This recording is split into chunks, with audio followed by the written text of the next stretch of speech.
गोर लगै छै अपना सबके मिथिला संस्कार पर स्वागत करै छी।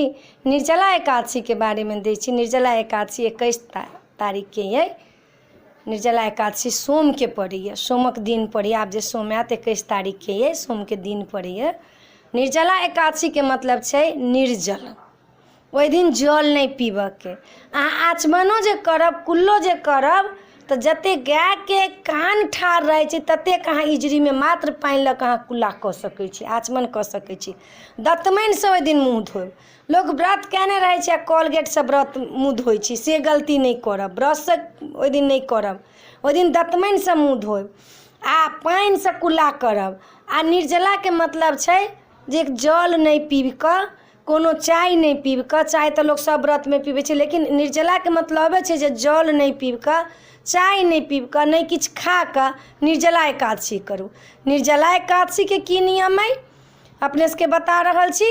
भीमसेन, भीम, युधिष्ठिर आ वेद व्यास बैसल रहथिन तो सब एकादशी करथिन, सब गोटा एकादशी करथिन। भीमसेन कहलखिन कि वेद व्यास से कि हे प्रभु, हे पितामह, से हमरा तो भूख बड्ड लगैए आ महीना में 2टा एकादशी होइ छै। ई एकादशी हम नहीं कऽ सकै छी। से हमरा एहन एकटा उत्तम फल के व्रत के बारे में बताओ, से हम एकेटा व्रत करी, वही में हमरा सब फल भेट जाए, स्वर्ग के प्राप्ति भेट जाए, सब फल हमरा भेट जाए। वेद व्यास जी कहलखिन कि हे तात, हे बालक, अहाँ जे हमरा ई कहै छी से एकादशी के तो बहुत महत्व छै।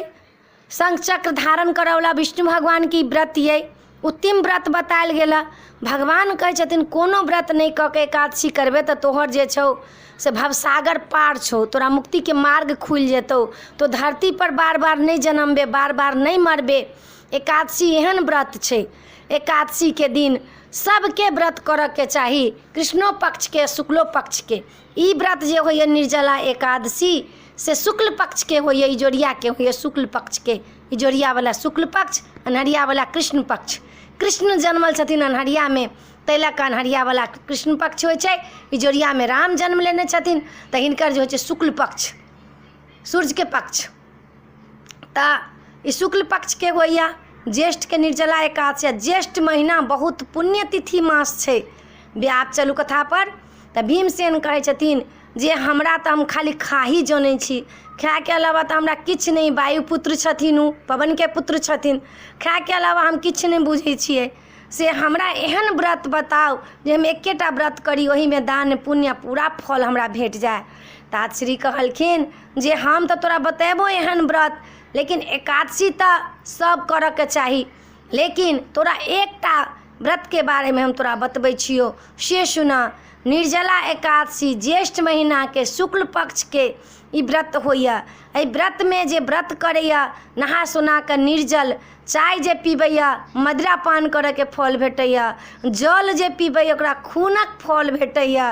लेकिन आब लोग के बर्दाश्त नहीं होइ छै तो चाय पानि कऽ के लोग व्रत करैया। लेकिन चाय पानि कऽ के तो लोग व्रत करैया, एकादशियो चाय पानि कऽ के करैया, लेकिन ई व्रत जे छै से निर्जला छै। एहि व्रत के करू, सवेरे नहाओ, दतमनि से मुँह धो, आचमन करू, तखन विष्णु भगवान शंख चक्र गदा पद्म जे देने छथिन, विष्णु भगवान शेष सज्जा पर सुतल छथिन, हुनकर पूजन करू आ कलश में भरि कऽ जल दान करू। सोना के जल, सोना के कलश दान करला कहने छनि। ओहिमे जल भरि कऽ, मीठा पानि भरि कऽ, शरबत भरि कऽ अहाँ दान करू, पंडित के दिया। चप्पल जे पैर में के होइया से जूता दान करू, चप्पल दान करू, छत्र दान करू, अन्न दान करू, सोना रुपैया दान करू। तऽ 12 महीना के जे एकादशी के फल नहीं भेटत से यही एकादशी केला से अहाँ के फल भेटत। आ प्रात भेने द्वादशी के ब्राह्मण भोजन जे करायब तऽ पहले ब्राह्मण भोजन करा कऽ हुनका अपना इच्छा अनुसार हुनका दक्षिणा दऽ दिया, तखन अपने द्वादशी के व्रत तोड़ू। आ व्रत तोड़ कऽ तखन हुनका प्रणाम कऽ कऽ आ लोग कहै छै द्वादशी के दिन दान करू। एहिमे एकादशिये के दिन दान करऽ के लेल देने छै। जे पहले लोग हरवासल करै छला, दोसर दिन के पड़ छल तो वही में लोग दान करै छला, तहिना ई हरसेन एकादशी में बेन दान करू, पंखा दान करू, एसी दान करू, कूलर दान करू। दान के तो कोनो महत्व नहीं छै। जिनका जते छनि जते श्रद्धा छनि तते लोग दान करै छथि। लेकिन निर्जला एकरा जागरण करिए तेकरो बड्ड फल भेटैए। राति में भरि दिन व्रत कऽ कऽ राति में जागरण कऽ कऽ प्रात भेने द्वादशी के दिन नहा सोना कऽ पंडित के भोजन करा कऽ ब्राह्मण के दक्षिणा दऽ कऽ तखन विदा कऽ कऽ अपने द्वादशी के तोड़ै छथि। बड्ड फल भेटैए दिन जागरण के। ई पुण्य मास छै। ओ कहै छथिन वेद व्यास कहै छथिन भीमसेन के, भीमसेन कहै छथिन कि जे हाँ ई तातश्री ई व्रत हम जरूर करब। एकेटा व्रत करला है तेइस साल में तो हम एकेटा व्रत कऽ कऽ तखन हमरा स्वर्ग के प्राप्ति भऽ जायत। कहलकै हाँ अहाँके स्वर्ग के प्राप्ति भऽ जायत, अहाँ ई व्रत करब तऽ अहाँके स्वर्ग के प्राप्ति भऽ जायत। एहि व्रत में जौ दान करला कहने छनि, स्वर्ण दान करला कहने छनि, रुपैया पैसा कपड़ा वस्त्र सब दान करला कहने छनि। ई संवाद किनका संग भऽ रहल छनि तऽ वेद व्यास, युधिष्ठिर जी, भीमसेन, ई सब भाई पाँचों भाई बैसल छथिन आ हुनका सने ई संवाद भऽ रहल छनि। वेद व्यास कहि रहल छथिन जतेक अहाँके पुराण सब अइ सब वेद व्यास लिखने छथिन। तऽ ओ कहि रहल छथिन हुनका भीमसेन के भीम के जे अहाँ ई व्रत करू, ई जे छै निर्जला एकादशी से करू।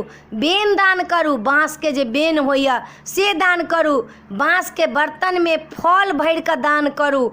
आ जल के तो सबसे बड़का महत्व देने छै। एहिमे जल दान करे के, शरबत पियाबे के, लोग के खाना भोजन कराबे के, मीठा भोजन कराबे के, मिठाई दान करे के, एहिमे एकर बहुत महत्व छै। कोनो एकादशी नहीं करू, एकटा देवउठान एकादशी, एकटा जेठ मास के एकादशी निर्जला एकादशी ई तक करबे करू। हमहूँ अपने सबके कहब जे ई जरूर करू। आ ई भीमसेन वाला जे होइए कथा से सुनू, हम अपने सबके बता रहल छी से।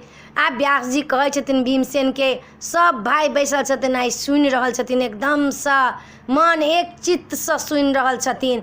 आ बड्ड मोन हिनका भीमसेन के लगलै ना, कोनो व्रत पूजा में हुनका मोन नहीं लगै छलनि, लेकिन निर्जला एकादशी के बारे में जे कहलखिन ना तऽ हुनका बड्ड मोन लगलै। विष्णु भगवान हँसि रहल छथिन, कृष्ण तऽ छथिने, विष्णु भगवान हँसि रहल छथिन जे भीमसेन ई व्रत करत। कहलखिन अहाँ ई जे व्रत करब मनुष्यक जन्म अहाँके नहीं हैत, धरती पर वायुपुत्र छी, अहाँ स्वर्ग के प्राप्ति भऽ जायत।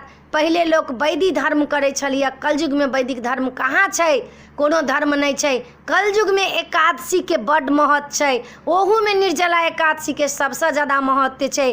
कलयुग में एकादशीए व्रत जे करब तऽ अहाँके उकुरीन भेट जायत, अहाँ पार उतरि जायब, अहाँके मनुष्य में जन्म नहीं लेबऽ पड़त। ताहि लऽ कऽ ई निर्जला एकादशी अपने सब जरूर करब। आ जरूर कहब जे ई वीडियो नीक लागल कि नहीं नीक लागल, दोसर के शेयर करबनि।